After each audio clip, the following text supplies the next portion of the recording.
I know some people have a certain set of beliefs. Like I have to meditate and I have to have my legs crossed and I have to sit in a certain position, or it is linked to religion or whatever. And I love the fact that you're so open about it and saying there are different ways and you have to find a way that works for you. But the reasons for doing it are so profound that it's worth exploring what is that works for you. I think it's really key because as we change our relationship with stuff, if we've just been amassing items our whole lives without ever really being aware, and along with amassing items, feelings and beliefs and ideas that we've never challenged, that we've never thought about, that we've never actually processed. I know over the last several weeks, many of us have had conversations with ourselves, our partners, our spouses, our kids, our relatives, our parents, our children about how did we get in this situation? And because we're not aware, we just kind of morphed into this weird relationship that may or may not be working. And as we look at the belief systems that we have, some of those ideas may no longer serve us and may not serve the highest version of ourselves. And so, in being truly authentic and honest with ourselves and having those mindful moments, we get to take a look at, hey, wait a second. I am the creator of my life. I am participating in my life right now instead of letting my life just kind of take over me. And then I feel desperate and frustrated and anxious, and I don't feel like I'm in control or that I have any say in what's happening.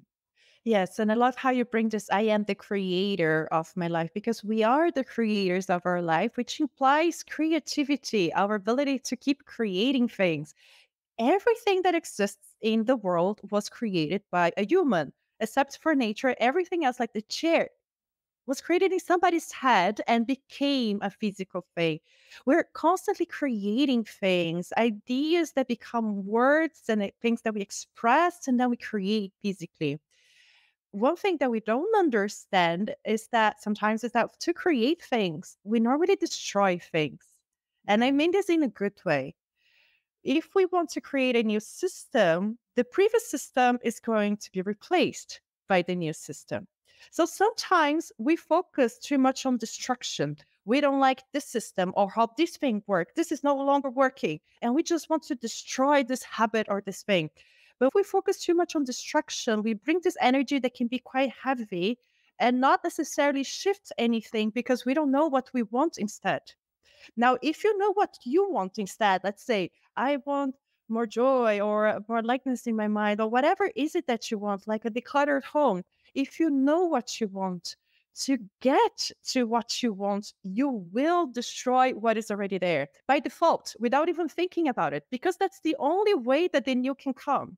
So, allowing things to go, to phase out, to transform as we create the life which we want is a natural process. We don't even have to think about the stop doing something if we know what we want to do instead.